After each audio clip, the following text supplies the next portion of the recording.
전쟁은 잔인했다. 사랑과 평화다. 맹수의 요새지를 지나 물을 만나다. 7월 12일 작전 4일째 새벽 미명이 다가온다. 모기 등살에 지겨운 밤이 가고 밀림도 밝아온다. 날이 새기를 기다리기는 하나 날이 샌다 해도 또 초긴장하여 온종일 산악을 누벼야 하니 날이 새는 것도 반갑지 않았다. 전쟁은 우리 젊은이들을 밤낮으로 괴롭혔다. 분대장들은 소대장의 호출을 받고 작전 지시를 받으러 소대장 텐트에 갔다. 지시를 받고 돌아온 분대장은 오늘의 작전 상황을 알려준다. 오늘은 계곡을 지날 것 같으니 몰리지 말고 요령껏 수통에 물을 가득 채우라고 했다. 우리 소대는 산 육부 능선에서 남쪽으로 수색해야 했다. 지도상에 의하면 물이 있고 또 정보나 지역으로 보아 배트공이 거쳐야 할 곳이었다. 오늘은 우리 2분대가 천병으로 앞에 가며 수색했다. 정글을 해치는 도구가 있지만 소음 때문에 웬만하면 그냥 몸으로 비비며 정글을 해치고 갔다. 우리 중대는 산 허리를 감아 돌면서 수색작전을 전개했다. 밀림이 너무 울창하여 적들도 사람인 고로 이런 곳에 붙어 살 것 같지 않았다. 하지만 큰 바위가 나올 때마다 저기 바위 밑에 있다 생각하고 천병이 먼저 완전히 기어 들어가서 주위를 파악한 후에 본대가 지나가게 했다. 때로는 천병들뿐 아니라 어모조가 높은 나무에 올라가 망원경으로 철저히 살핀 후에 진입했다.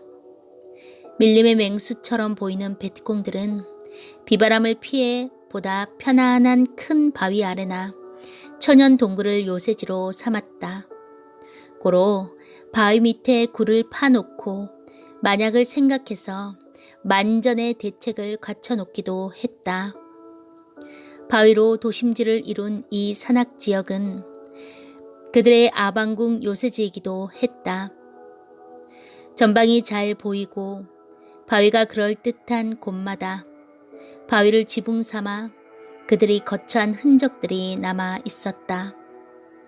바닥에 습기가 차지 않게 입던 옷이나 잔 나뭇가지를 바닥에 깔고 그 위에 갈대로 발을 엮어 돗자리처럼 사용하기도 했다. 그들은 산악에서 사는 원주민 같은 생활을 했던 것이다. 오부 능선을 타고 오전부터 오후까지 계곡을 따라 내려갔다. 출발 전에 지도상으로 계곡에 물이 흐르는 것을 확인했기에 모두 목이 탈 때마다 수통에 담아온 물을 다 마셔버려 수통들은 텅 비어 있었다. 물은 가장 흔하지만 인류에게 없어서는 아니 될 가장 큰 자원이다. 작전 중에 물이 다 떨어졌을 때는 혓바닥에 물 한 방울이라도 떨어뜨리고 싶어 수통을 거꾸로 들고 빨아댄다. 철강 같은 젊은이들의 어깨가 축 늘어진다. 우리 분대도 오전부터 물이 떨어져 모두 속에서 불이 나 기진맥진했다. 아직도 오줌들을 싸는 것을 보니 그래도 견딜 만한 것 같았다. 물이 떨어지고 이틀만 지나면 속이 타서 오줌도 잘 나오지 않는다.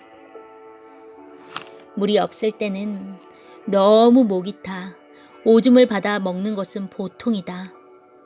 어느 해 작전 중에는 먹고 버린 썩은 깡통에 녹물이 벌겋게 고여 있는 것을 발견하고 마치 옹달새 물이라도 발견한 듯 반갑게 쭉쭉 들이키는 병사들도 많았다.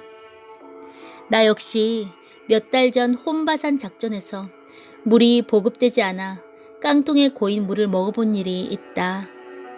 물이 고인 지 오래되어서 그야말로 발효가 되어 세상 어느 곳에서도 맛볼 수 없는 별 희한한 맛이 났으니 마시기는 하였지만 구토를 참느라 진절머리가 쳐졌다. 오늘은 그때와 다른 계곡을 향해 수색작전을 펴 내려갔다. 한참이나 내려갔더니 반가운 소식이 전달되어 왔다. 물을 발견했는데 계곡에 물이 한강처럼 흐른다고 했다.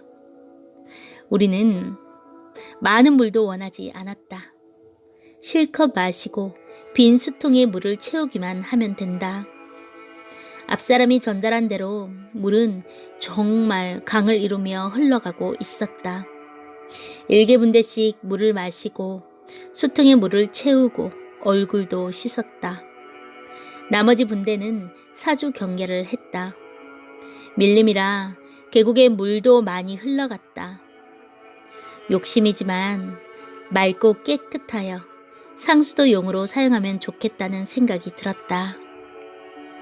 작전만 끝났더라면 옷을 훌러덩 벗고 들어가서 시원한 물에 목욕을 하면 얼마나 좋을까?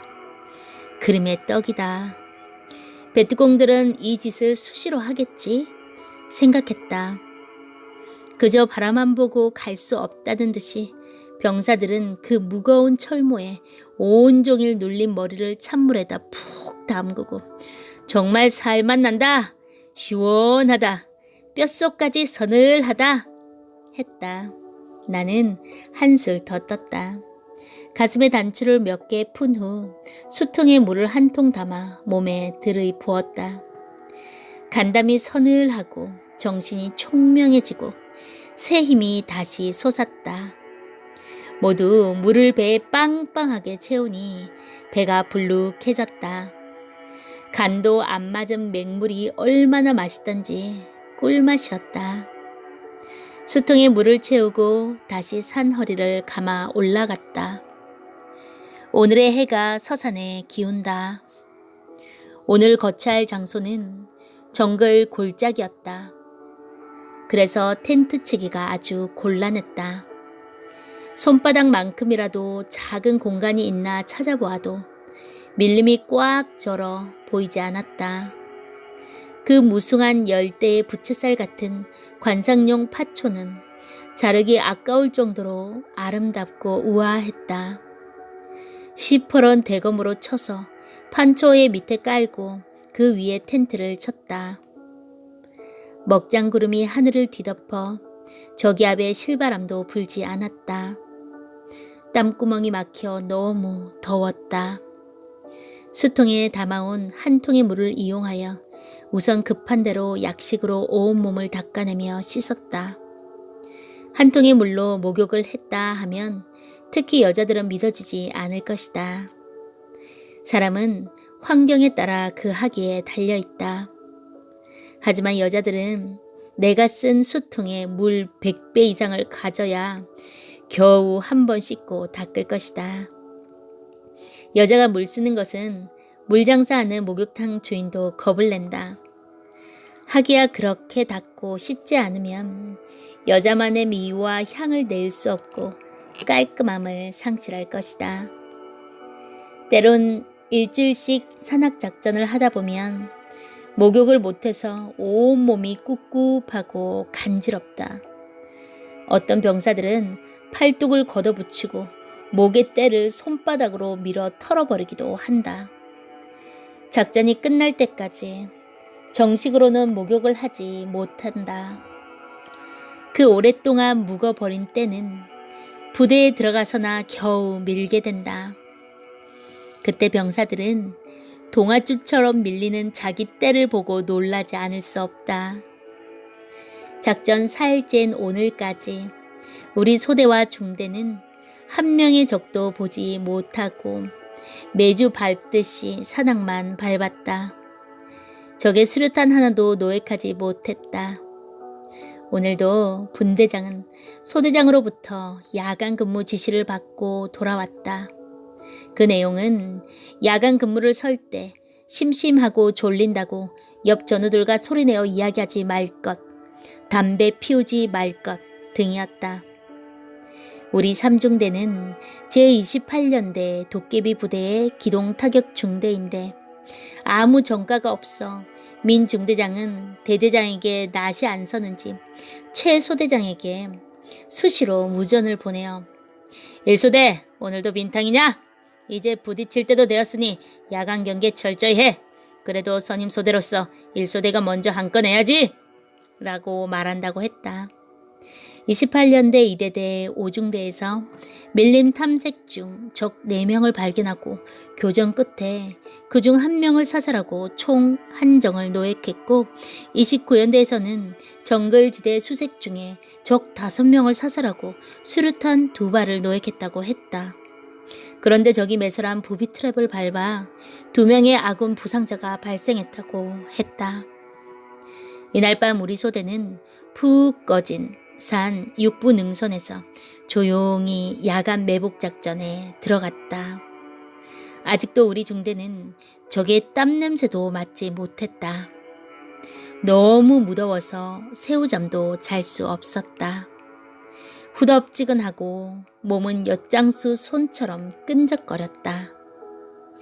역시 한국은 계절의 천국이다. 봄, 여름, 가을, 겨울 세계 어느 나라에서도 그렇게 또렷한 사계절을 찾아볼 수 없다. 이렇게 더운 날 밤에는 고향이 그리워지기보다 한국의 겨울이 그리워진다. 이 열대지방에서도 신의 축복으로 눈보라가 한번 친다면 작전도 잘하게 될 것이고 적들도 산에서 더 이상 살지 못하니 이 전쟁은 끝날 것이다. 아멘.